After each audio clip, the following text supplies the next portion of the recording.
Bismillahirrahmanirrahim. Assalamualaikum warahmatullahi wabarakatuh. Bertemu kembali kita dalam PDPR. Dah lama kita tak jumpa kan? Okey, kita sambung pelajaran ibadat kita. Sunat Wuduk 2.3, muka surat 20. Mana yang ada buku boleh buka. Okey. Sunat wuduk, yang ini perkara-perkara sunat wuduk antaranya ialah, sebelum tu Ustazah nak bagi tahu sunat tu bila kita buat kita dapat pahala. Yang pertama, membaca a'udzubillahi minasyaitonirrajim dan bismillahirrahmanirrahim di awal membasuh dua tangan. Sebelum kita nak berwuduk tu, kita akan membasuh dua-dua belah tangan tu. Masa tu kita baca. Tapi kalau terlupa, bolehlah baca ketika teringat. Dengan syarat belum selesai. Nombor 2, membasuh kedua-dua tapak tangan hingga ke pergelangan tangan sebelum berkumur-kumur. Jika ragu tentang kesucian kedua-dua tapak tangan, disunatkan membasuh kedua-duanya sebanyak 3 kali sebelum dimasukkan ke dalam bejana air yang kurang daripada 2 kolah. Maksudnya kat sini, kita kan selalu nak ambil wuduk. Jadi kita akan basuh kita punya tangan sebanyak 3 kali dulu sebelum kita ambil gayung ataupun bekas yang kita nak cedok dalam air. Macam tu. Faham tak? Macam tu lah.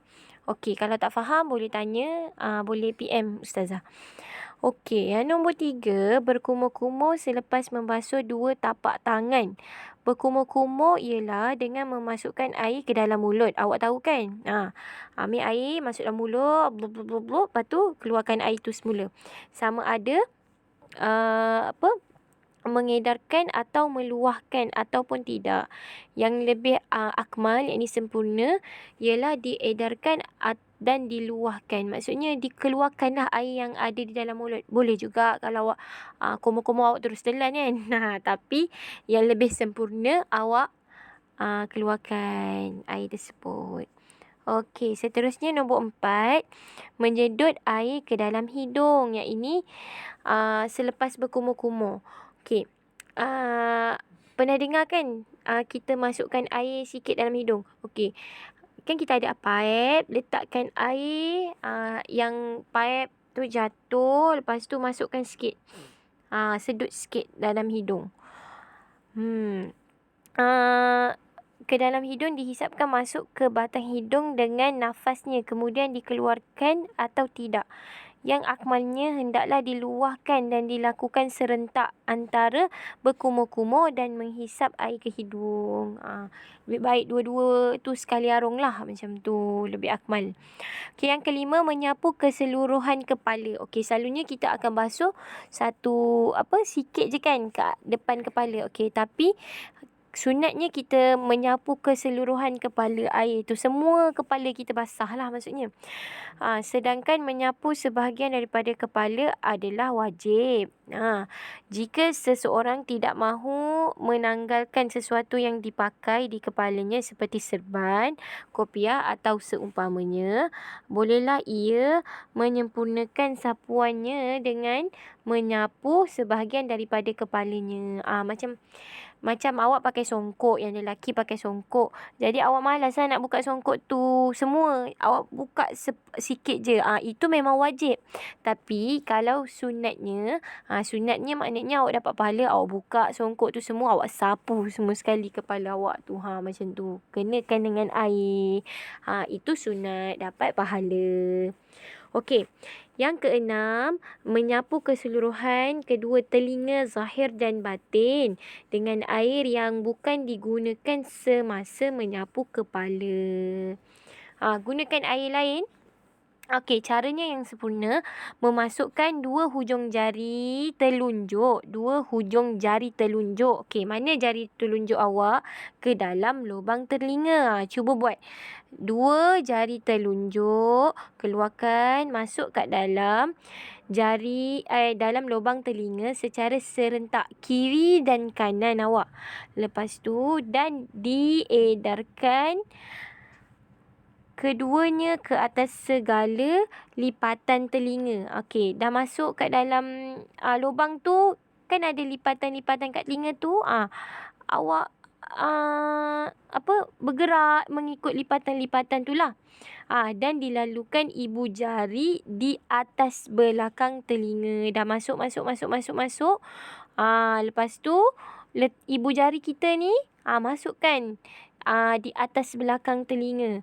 Kemudian diletakkan 2 tapak tangan yang basah pada kedua-dua telinga. Buat macam ni pula. Okey. Macam mana cuba awak buat dulu. Kalau awak tak pasti, nanti tanya semula pada Ustazah. Okey. Nombor 7, menyelati janggut. Ni mana-mana yang dah ada janggut ni. Dah ada janggut ke belum ni? Okey. Jambang lelaki yang tebal dan lainnya, bulu yang memadai dibasuh pada zahirnya.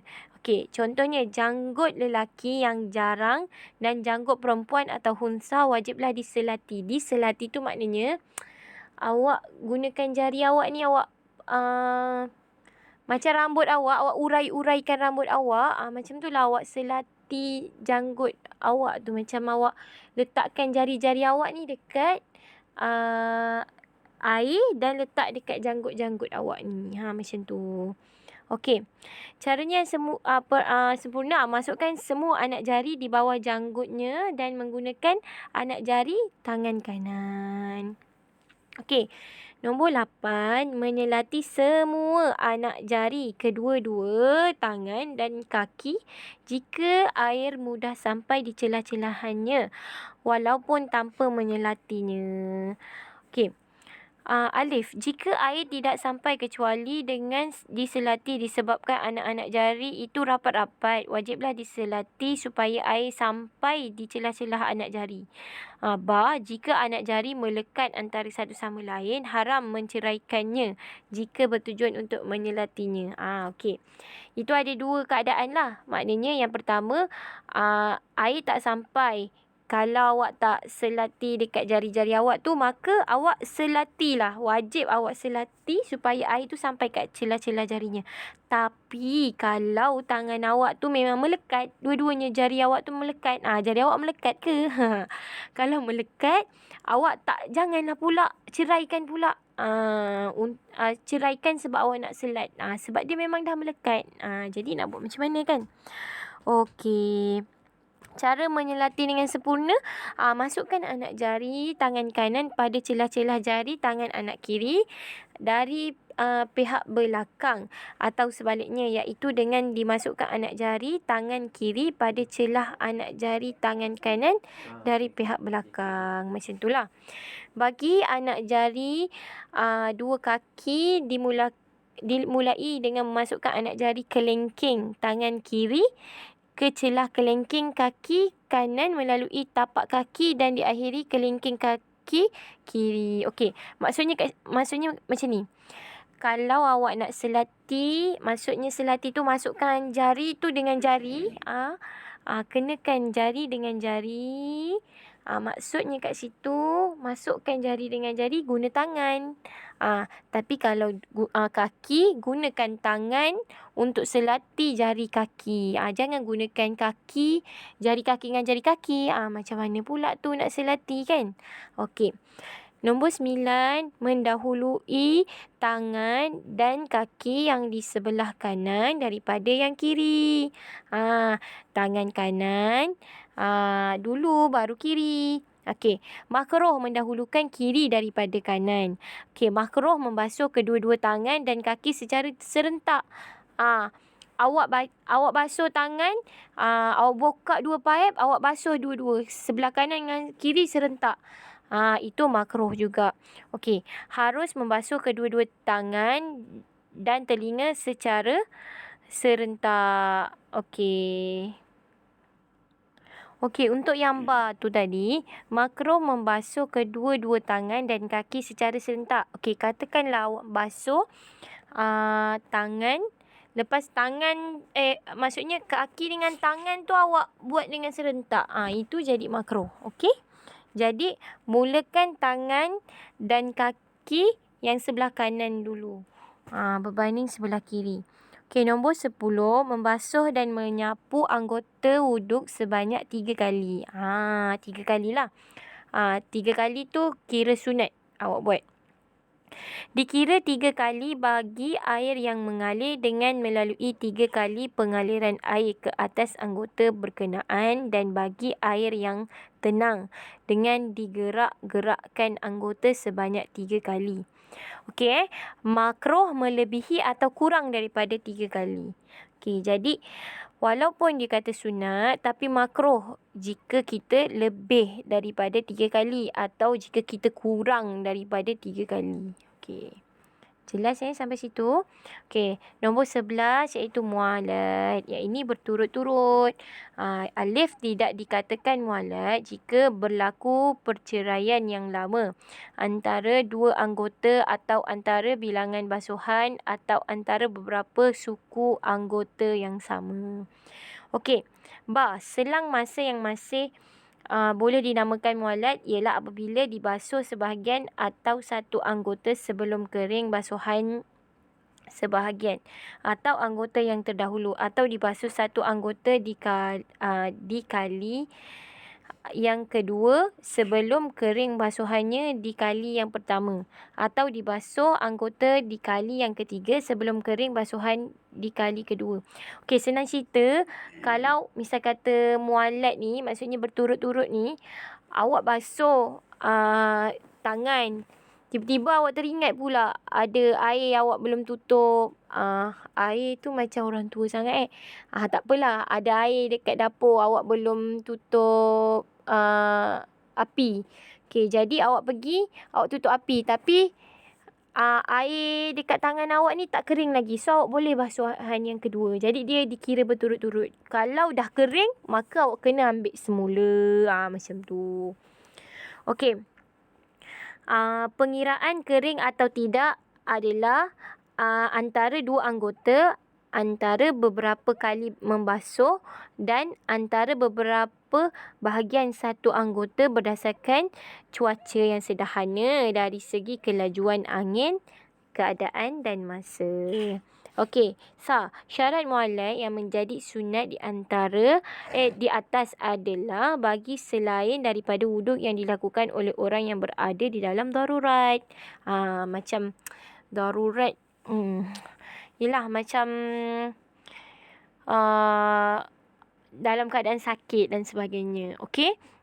Bagi seseorang yang berada dalam darurat seperti dalam keadaan daimul hadas, wajiblah bermualat bagi mengurangkan hadas yang dihidapinya. Okey, daimul hadas nanti kita akan terangkan dalam pelajaran yang seterusnya. Okey, sampai situ saja kita belajar sunat wuduk. Yang akan datang kita akan belajar perkara yang membatalkan wuduk. Okey? Ada 5 perkara yang membatalkan wuduk. Okey, Assalamualaikum warahmatullahi wabarakatuh. Terima kasih semua.